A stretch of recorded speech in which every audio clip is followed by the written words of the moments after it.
오늘 말씀에서는 성경이 가르치는 자녀 양육의 목적을 먼저 짚고 그 목적을 어떻게 이뤄갈지에 대해서 이어서 구체적으로 나눠보려고 합니다. 디모데에게 로이스와 유니게가 있었다면 저에게는 순희 씨와 경덕 씨가 있습니다. 제 할머니와 저의 시어머니입니다. 두 분 모두 주님 품에 안기셨지만 제 믿음에 큰 영향을 주신 분들이어서, 그리고 또 여전히 제 가슴에 살아서 하나님을 비춰주고 계신 분들이어서 두 분의 이야기를 먼저 살짝 나누려고 합니다. 저는 아기 때 영암의 구린마을이라는 시골에서 할머니의 사랑을 받으며 자랐습니다. 할머니께는 손주들이 15명이나 있었는데 그 15명 중에 유일하게 저만 할머니가 할머니 집에 데려와서 직접 키우셨습니다. 제 부모님이 맞벌이를 하고 계셔서였는데 그 덕분에 저는 할머니 등에 그 포대기에 엎여서 날마다 할머니의 친구들과 교회에 아침마다 갔다고 합니다. 저의 이유식은 물에 씻은 김치와 밥알이었습니다.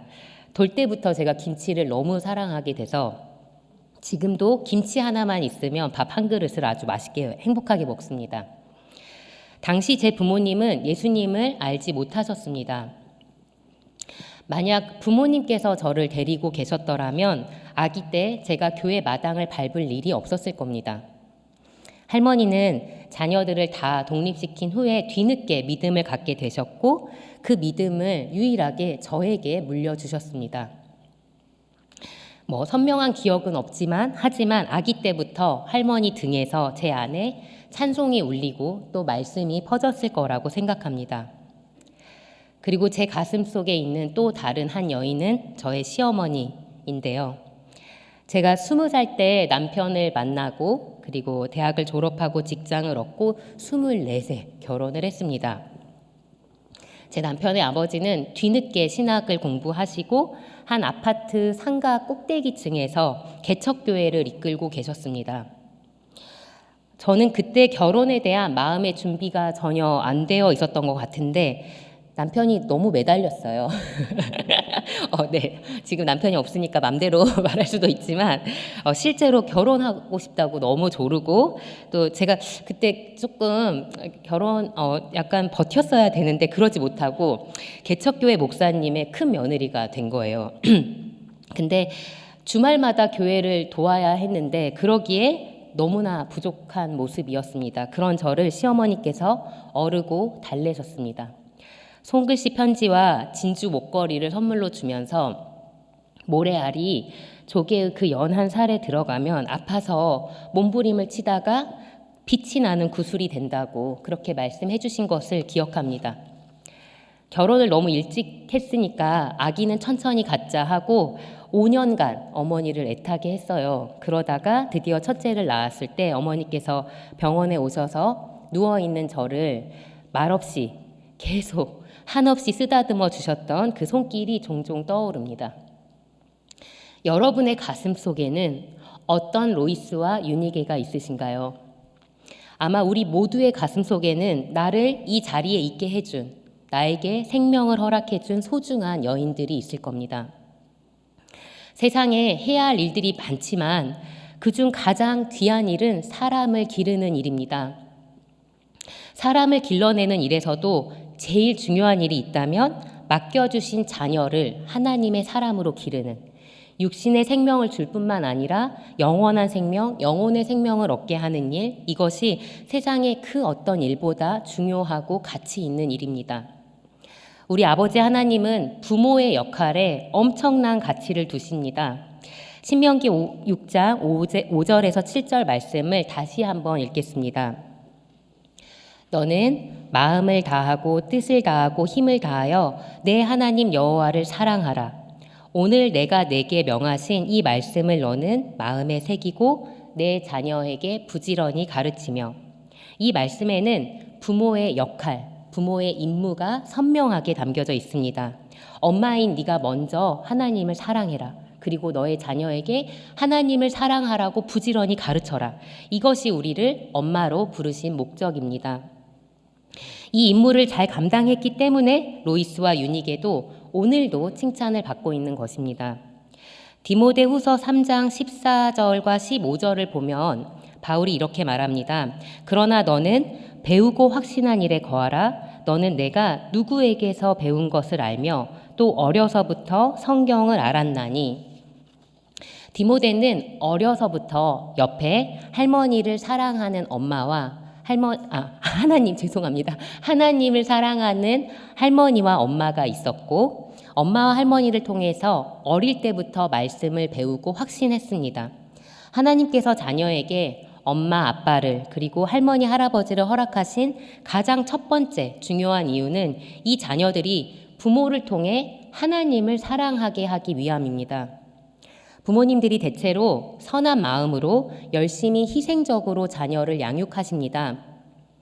그런데 가끔은 이 일의 의미, 어떤 목적을 위해서 이렇게 헌신적으로 희생적으로 아이를 키우고 있는지 그 목적을 놓칠 때가 있는 것 같습니다.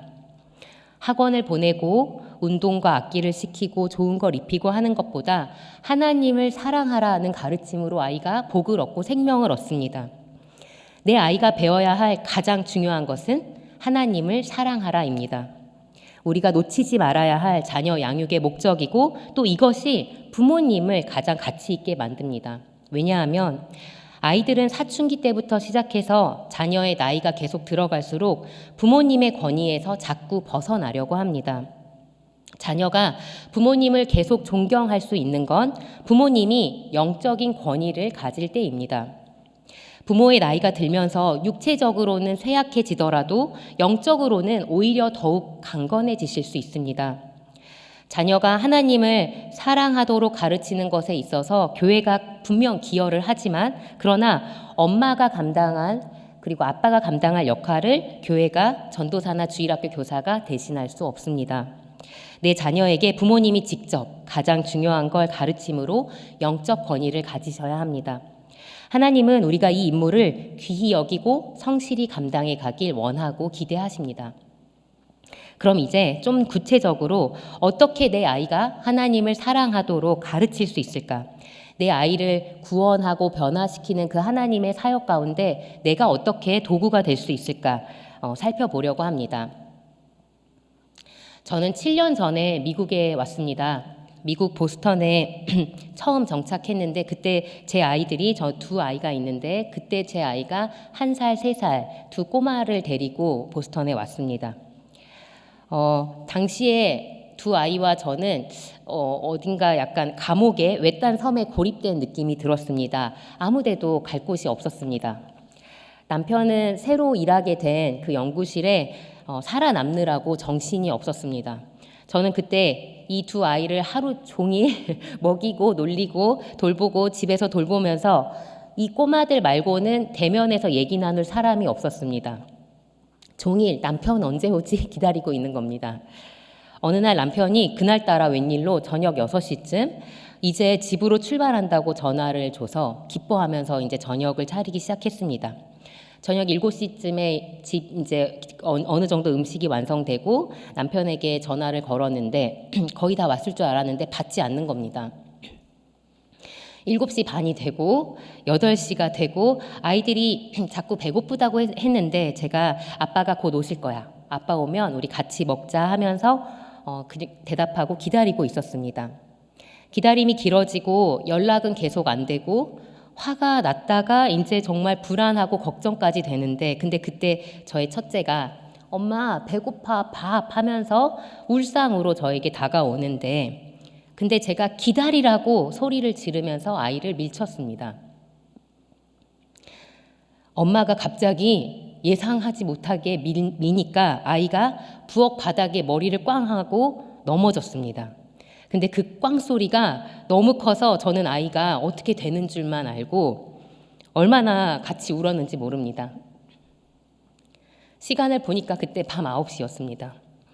아이는 배가 고프고 또 아이는 졸렸던 겁니다. 사실 하나님, 제가 그때 이렇게 기도했습니다. 하나님, 제가 아이들 곁을 지키는 엄마가 되겠다고 저의 모든 커리어들을 다 내려놓고 미국에 이렇게 따라왔는데 그런데 이게 엄마로서의 제 본 모습입니다. 제 안의 감정을 조절 못하고 아이를 다치게 만드는 것이 바로 저입니다. 저는 그때 제 본성이 그렇게 좋은 엄마가 아니라는 걸 깨달았습니다. 아마 한 번쯤은 아이에게 감정적으로 던진 말이나 행동 때문에 후회하고 아파하신 적 있으실 겁니다. 하나님께서 우리를 엄마가 되게 하신 이유는 우리가 그 자녀 양육이라는 그 무거운 무게를 잘 감당할 수 있어서 감당할 만한 자를 찾아서 아이를 보내주신 게 절대 아닌 것 같습니다. 오히려 하나님의 은혜가 절실히 필요한 사람은 바로 엄마, 나인 것을 깨닫고 이 과정에서 우리의 무력함을 느끼고 하나님을 더 찾고 의지하면서 하나님의 공급하심, 하나님의 일하심을 생생하게 경험하게 하시기 위해서 우리를 엄마로 부르셨습니다. 엄마로서 부족함과 무능감을 느낄 때에 너무 괴롭지만 하지만 그 순간이 하나님을 만날 때이고 하나님의 도구가 되어서 자녀를 양육하는 것의 출발점, 시작점입니다. 시편 34편 18절을 함께 읽겠습니다. 여호와는 마음이 상한 자에게 가까이 하시고 하나님은 자신의 약함을 고백하고 겸손하게 도움을 구하는 자를 절대 멀리하지 않으시고 반드시 가까이에서 만나 주십니다. 우리를 엄마로 세우신 하나님은 절대 우리를 혼자 내버려 두지 않으십니다.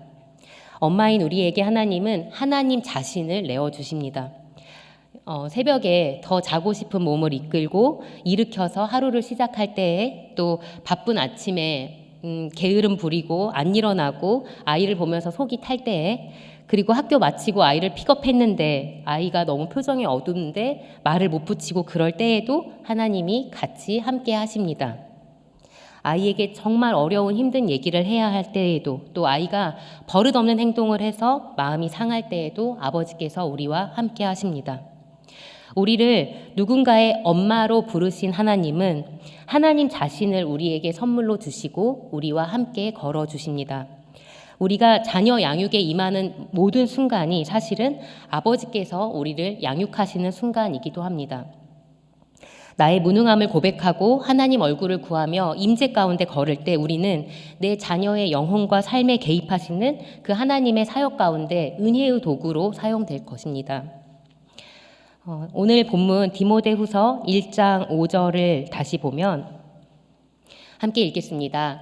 이는 내 속에 거짓이 없는 믿음이 있음을 생각함이라.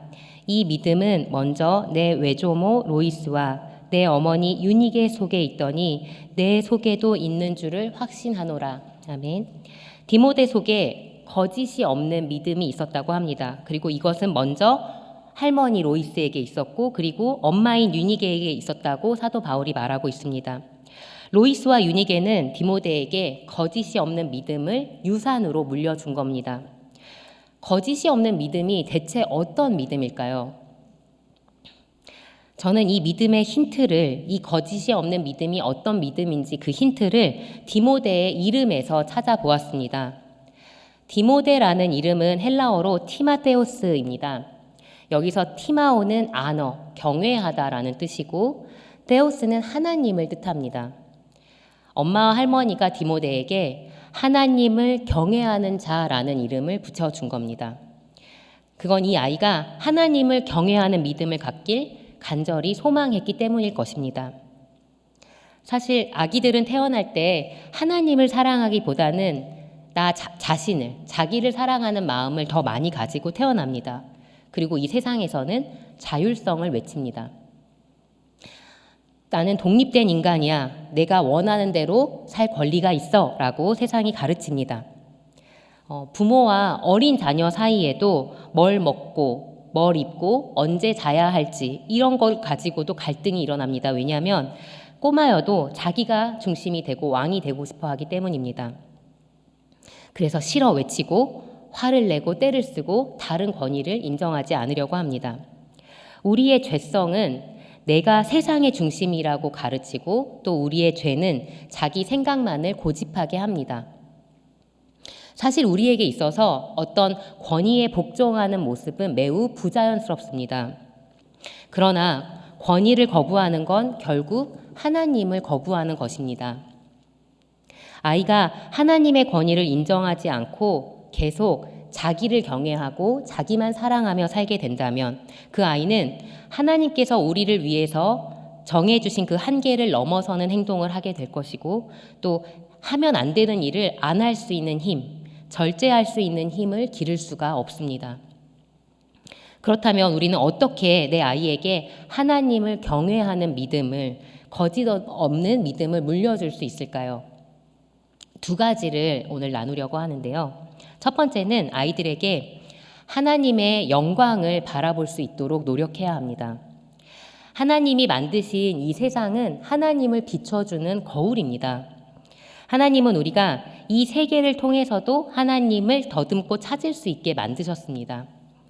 우리가 누군가의 집에 처음 놀러가서 집 안을 구경하면서 그 인테리어나 가구를 보면서 이 집 주인에 대해서 알아갈 수 있습니다. 마찬가지로 하나님이 창조하신 이 자연도 날마다 하나님의 신실하심, 하나님의 지혜, 하나님의 사랑을 드러냅니다. 모든 피조물이 하나님의 영광을 소리 없이 선포하고 있습니다.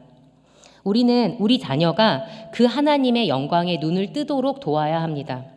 예를 들어 빗소리를 들을 때, 꽃향기를 맡을 때, 바닷가에서 파도를 볼 때, 밤에 쏟아지는 별을 볼 때, 또 우리 속에서 계속 쿵쿵쿵쿵 뛰고 있는 심장을 느낄 때, 그리고 다친 상처를 다시 회복시키시는, 살을 오르게 하시는 그 하나님을 보면서 우리는 그 창조의 신비 가운데 곳곳에서 자신을 나타내시는 하나님을 아이들이 발견하도록, 아이들이 그것에 눈을 뜨도록 옆에서 도울 수 있습니다.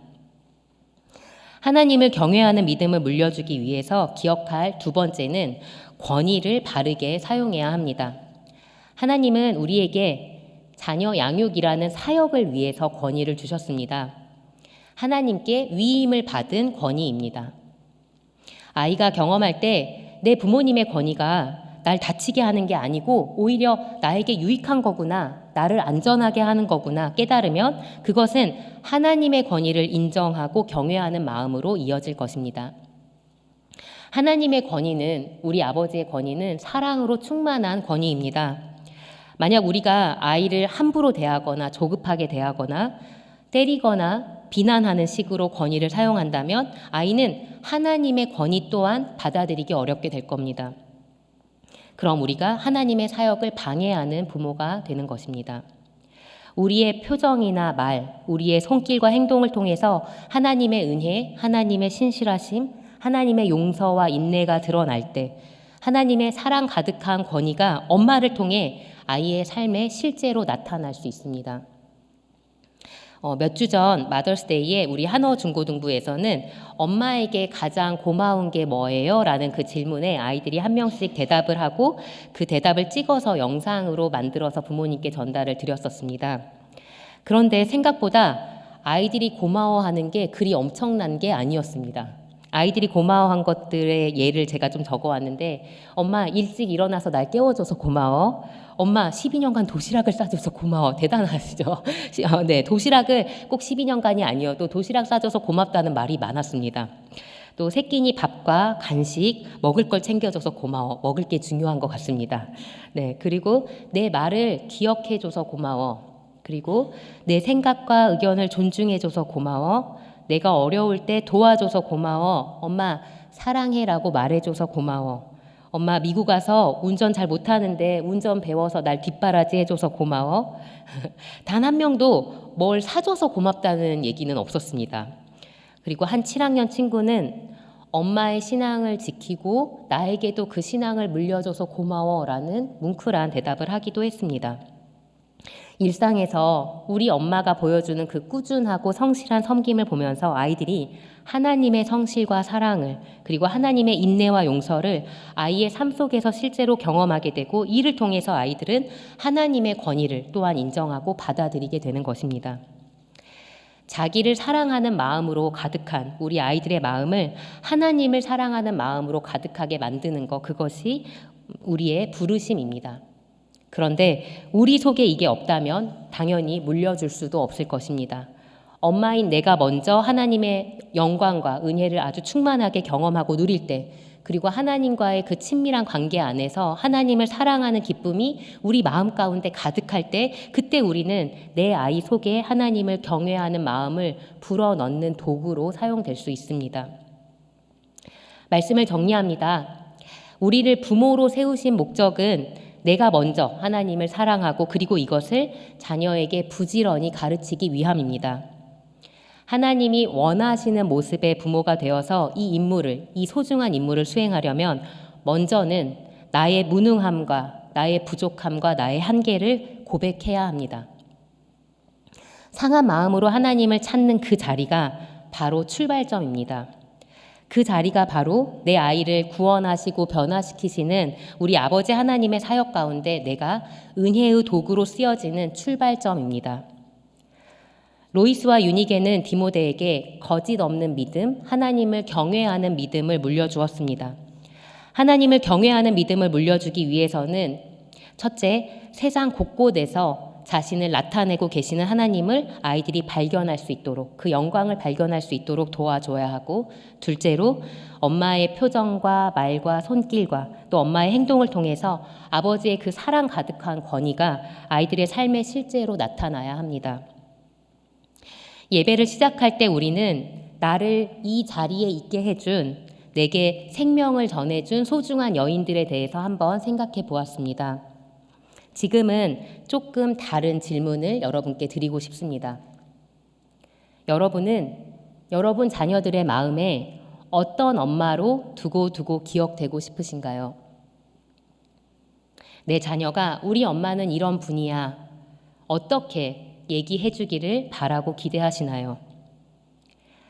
아까 제가 시어머니 얘기를 잠시 했었는데 5년 전 겨울에 제 시어머니는 폐암으로 돌아가셨습니다. 뼈로 전이가 되어서 더 이상 걷기가 어려워서 휠체어를 타고 다니실 때조차도 평생의 습관대로 새벽 예배를 나가셨습니다.